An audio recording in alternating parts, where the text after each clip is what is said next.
À l'âge vénérable de 86 ans, Enrico Macias, cette légende inaltérable de la musique française, a récemment dévoilé une vérité aussi douloureuse qu'inattendue. Il lutte aujourd'hui contre un redoutable cancer du poumon.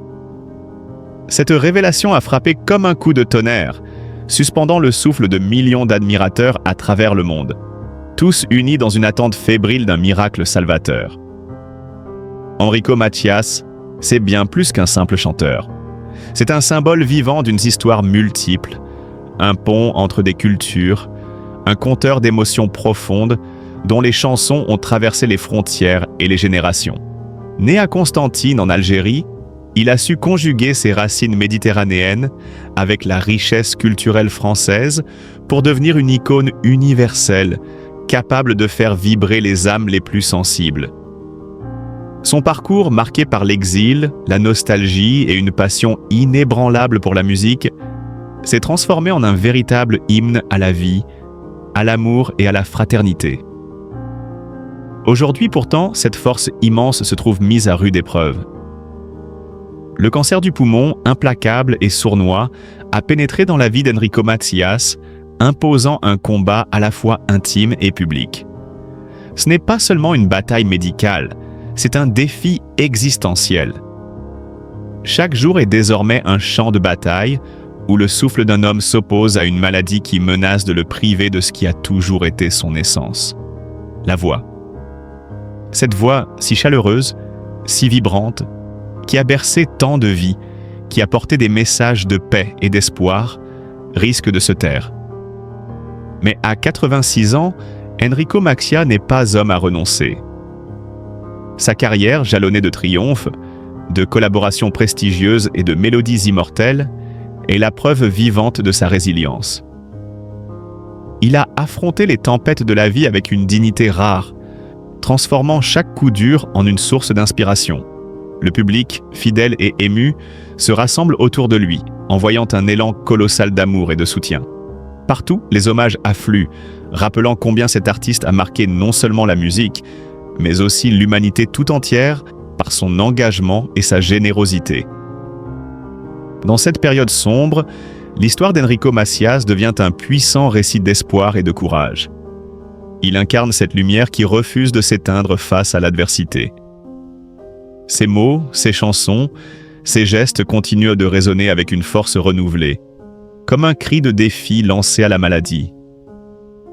La France entière retient son souffle, suspendue à chaque nouvelle, à chaque combat mené par ce héros d'un autre temps.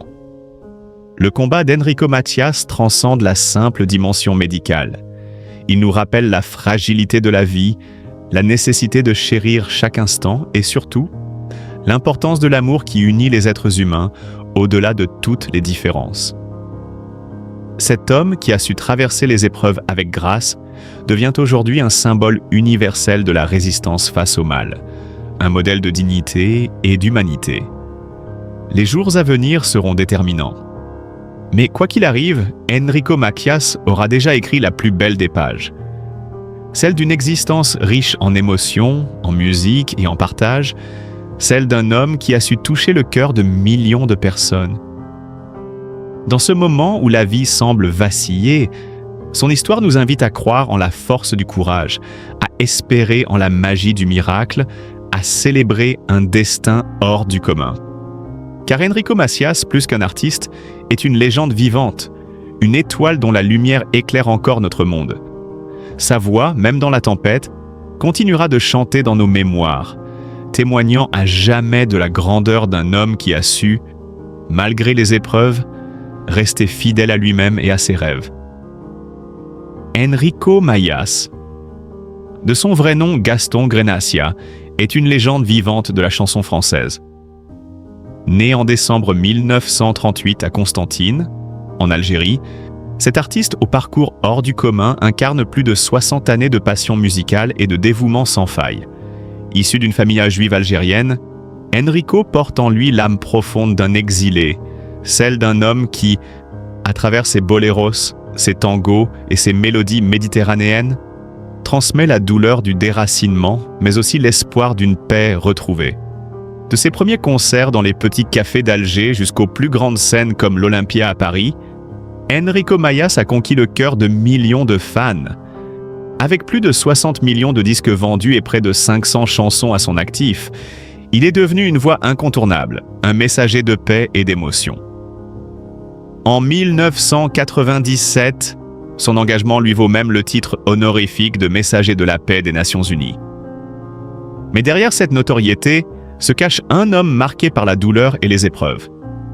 La plus grande tragédie de sa vie fut la perte de Suzy Leuris, son épouse bien-aimée, en décembre 2008. Cette femme, rencontrée dans sa jeunesse à Constantine, n'était pas seulement sa compagne, mais son pilier, son inspiration et son refuge spirituel. Ensemble, ils ont traversé les tempêtes de l'exil, la guerre d'indépendance algérienne, et construit une vie entre France et souvenirs d'Algérie.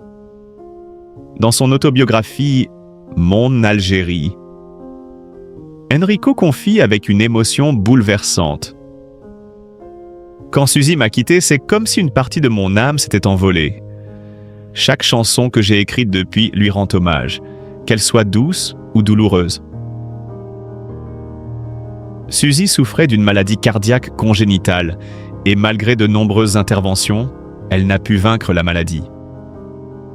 Enrico fut à ses côtés jusqu'à ses derniers instants, lui tenant la main, chantant les mélodies qui les avaient unis au tout début de leur histoire d'amour. Ce moment déchirant l'a profondément marqué, lui qui avoua dans une interview « J'ai pleuré des heures, comme si mon monde s'écroulait. Pendant des mois, je ne pouvais pas monter sur scène sans penser à elle. » Leur amour fut une lumière dans l'obscurité d'un exil souvent rude, un refuge au milieu des tourments. Suzy, mère de leurs 2 enfants, Jean-Claude et Jocelyne, fut aussi celle qui encouragea Enrico à persévérer dans la musique quand tout semblait perdu. Lors d'un concert à l'Olympia en 2010, il dédia sa célèbre chanson « Solenzara » à Suzy, sa voix étranglée trahissant l'émotion intense qu'il ressentait. Sur scène, le public ne savait pas encore que dans les coulisses, Enrico fondait en larmes, serrant sa guitare comme pour tenir encore une fois la mémoire vivante de son amour perdu. Aujourd'hui, vivant seul dans un appartement parisien autrefois rempli de rires et de vie, Enrico continue de parler à Suzy, chaque jour, dans son cœur. « Elle était ma lumière », confiait-il au Figaro en 2022. Quand cette lumière s'est éteinte, j'ai dû apprendre à vivre dans l'obscurité. Sa douleur n'est pas seulement celle d'un homme ayant perdu son épouse, mais celle d'un artiste qui porte à jamais une blessure invisible, celle d'un amour éternel. L'histoire d'Enrico Macias et Suzy est celle d'un amour à la fois tendre et tumultueux, mais aussi un récit d'exil, de lutte et de résilience. Ils se sont rencontrés dans l'Algérie des années 1950, alors qu'Enrico était instituteur et guitariste amateur, et Suzy, la fille d'un grand maître de musique andalouse, rayonnante de jeunesse et d'espoir. Malgré les réticences initiales de la famille de Suzy, ils s'unirent en 1962, quelques mois seulement avant de fuir leur pays natal déchiré par la guerre. Ce couple a traversé ensemble des décennies marquées par des succès éclatants, des moments de doute, mais surtout un amour indéfectible, devenu source d'inspiration pour des générations entières. Macias, cet homme au destin marqué par la lutte incessante, travaillait sans relâche jour et nuit pour subvenir aux besoins de sa famille. Pendant ce temps, Suzy, sa compagne dévouée, s'occupait de leurs 2 jeunes enfants tout en combattant une grave aggravation de son état cardiaque. Dans une interview poignante accordée à Paris Match en 2019, il confiait avec émotion avoir ressenti, à certains moments, une profonde impuissance de ne pas pouvoir offrir à Suzy une vie plus confortable. Ces tensions, parfois dégénérantes en dispute, mais leur amour toujours plus fort, triomphait de chaque épreuve. Suzy n'était pas seulement sa femme, elle était aussi son inspiration, présente dans de nombreuses chansons de Macias. Dans « Les filles de mon pays », il célèbre la beauté et la force des femmes algériennes, Suzy étant au cœur de cette admiration. Lorsque la tragédie frappa et que Suzy disparut, Macias ne se remaria jamais, malgré les rumeurs qui circulèrent en 2015, à propos d'une relation avec une jeune chanteuse. Lors d'un gala en 2016, il balaya ces rumeurs d'un simple mais ferme aveu. « Suzy est mon unique amour. J'admire d'autres femmes, mais mon cœur lui appartiendra pour toujours. » Avant son mariage, Massias avait connu quelques brèves histoires d'amour, souvent des idylles de jeunesse à Constantine. Parmi elles, une histoire qu'il évoquait rarement, celle de son premier amour avec Claire, une jeune Française rencontrée en 1958 dans un café-concert. Leur histoire s'acheva brusquement lorsque Claire retourna en France, laissant en Massias la douleur déchirante de la séparation, un thème qui allait devenir central dans ses chansons, notamment dans « Adieu mon pays ». Ces amours éphémères façonnèrent la sensibilité de l'artiste, nourrissant ses mélodies lyriques, capables de toucher l'âme de son public. Mais c'est la perte de Suzy qui restera sa plus grande douleur.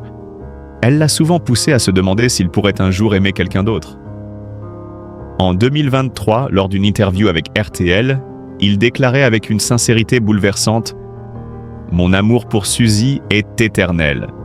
Je ne cherche personne d'autre car personne ne peut la remplacer. » Le parcours amoureux de Massias, entre joies et souffrances, témoigne de la force d'une relation capable de surmonter la guerre, la pauvreté et la maladie, tout en révélant la fragilité du bonheur. Mais la tragédie de sa vie ne se limite pas à la sphère personnelle. Elle s'inscrit aussi dans les blessures profondes de l'histoire, de la culture et de l'exil qui ont façonné son être et sa musique. L'une des épreuves les plus lourdes fut son départ forcé d'Algérie en 1962, au cœur d'une guerre d'indépendance sanglante qui ciblait particulièrement les communautés juives et françaises. Né juif à Constantine, Massias grandit au milieu d'un mélange culturel riche, arabe, berbère, juif, jouant de la musique andalouse aux côtés de son beau-père Raymond Léris, rêvant d'une Algérie pacifique. Mais la guerre brisa ce rêve. En 1961, le meurtre de Raymond Léris par le Front de Libération Nationale, FLN, força Massias et Suzy à fuir leur terre natale. Dans sa chanson « Mon Algérie », il raconte ce moment déchirant où, embarquant sur un navire quittant Alger, il se tint sur le pont, contemplant le rivage s'éloigner, et s'écria « Patrie, je me quitte moi-même !» L'Algérie, avec ses souvenirs d'enfance, de famille et de musique, devint une douleur constante, sublimée dans le chant poignant d'« Adieu mon pays ». L'exil en France fut une autre forme de tragédie. Arrivé à Marseille en 1962, Massias et sa famille ne possédaient presque rien, si ce n'est seulement quelques valises de vêtements et une guitare. Il dut travailler dans des bars, chanter lors de petits événements et affronter la discrimination liée à ses origines juives et algériennes. Dans une interview accordée au Monde en 2017, il se souvenait des nuits passées à dormir dans les gares faute d'argent, tandis que Suzy retenait ses larmes pour lui donner du courage. Malgré le succès rencontré plus tard avec la chanson « J'ai quitté mon pays » en 1963, la solitude de l'exil ne l'a jamais quitté. « Je suis français, mais mon cœur est à Constantine », disait-il un jour. « Je vis avec deux âmes, et c'est à la fois une bénédiction et une malédiction. » Cette tragédie personnelle est aussi celle d'une génération entière de juifs algériens, pris entre deux mondes sans appartenir pleinement à l'un ni à l'autre. La mort de Raymond Léris fut une autre cicatrice profonde, celui-ci étant bien plus qu'un beau-père. Un musicien, un professeur, un second père pour Massias. Ce drame familial n'a pas seulement menacé leur sécurité, il a laissé des blessures émotionnelles durables. Lors d'une représentation en Israël en 2019, Massias confiait qu'à chaque note de musique andalouse jouée, il sentait la présence de Raymond, mêlée à une douleur lancinante. D'autres tragédies personnelles jalonnent sa vie. La disparition de sa mère en 1985. Cette femme qui avait tout donné pour l'élever dans la pauvreté, ou encore la perte de nombreux amis du monde musical, comme la chanteuse Alida, avec qui il avait jadis chanté en duo. Ainsi, l'histoire de Massias est celle d'un homme façonné par la douleur, l'exil, mais aussi par un amour indéfectible qui continue de vibrer au rythme de ses chansons, capturant l'essence même de la résilience humaine. Les épreuves s'accumulent pour Enrique Macias, bien au-delà des projecteurs et de la scène. Entre pertes personnelles déchirantes et la lourde obligation de garder une image publique positive, il s'est souvent retrouvé au bord du gouffre. Après la disparition de Suzy, son épouse bien-aimée, la dépression l'a frappé avec une violence rare. En 2020, dans une rare confidence à Télérama, il avouait « Il y avait des jours où je ne voulais tout simplement pas sortir du lit. Je restais là, à écouter de vieux disques en pleurant. » Ces blessures profondes, mêlées à l'exil, aux conflits intérieurs et au chagrin familial, façonnent l'homme et l'artiste Kelly Macias. Un porteur de douleurs collectives qui insuffle à chaque note l'âme d'une nation. À 86 ans, Enrique Macias regarde derrière lui avec une fierté teintée de mélancolie. Dans une série d'entretiens passionnés et lors de ses récentes performances, notamment à l'Olympia en avril 2022, il revient sur un parcours hors du commun. Plus de 35 albums studio, 60 millions de disques vendus, des milliers de concerts à travers le monde, de la France à Israël, en passant par le Vietnam, où ses chansons comme Solenzara, Soleil de printemps, ou encore L'amour c'est pour rien, continuent de toucher les cœurs, souvent adaptés par des artistes locaux. Son œuvre, véritable empire musical intemporel, trouve un souffle nouveau avec l'album « Venez tous mes amis ». 2022. Ce projet, fruit de collaborations avec de jeunes talents comme Kenji Girac, revisite ses classiques et inspire une génération nouvelle. « Je ne chante pas pour la gloire, mais pour créer des liens », confia-t-il à RFI. Chaque note qu'il porte raconte une histoire et il se réjouit que, 6 décennies plus tard, le public soit toujours au rendez-vous. Mais Macias ne s'est pas contenté de la scène. Ambassadeur de paix pour les Nations Unies, il a utilisé la musique comme un pont, un appel vibrant à la réconciliation, en particulier entre Israël et la Palestine. En 2019, à Jérusalem, il a enflammé les esprits en chantant « Enfants de tout pays », un hymne universel à la paix, sous les ovations d'un public multinational. Fier gardien de la tradition andalouse héritée de son beau-père Raymond Lys, il transmet ce précieux héritage à son fils Jean-Claude, producteur musical. Mais la route n'a pas été sans embûches. L'un de ses plus grands regrets reste l'impossibilité de chanter à Constantine, sa ville natale,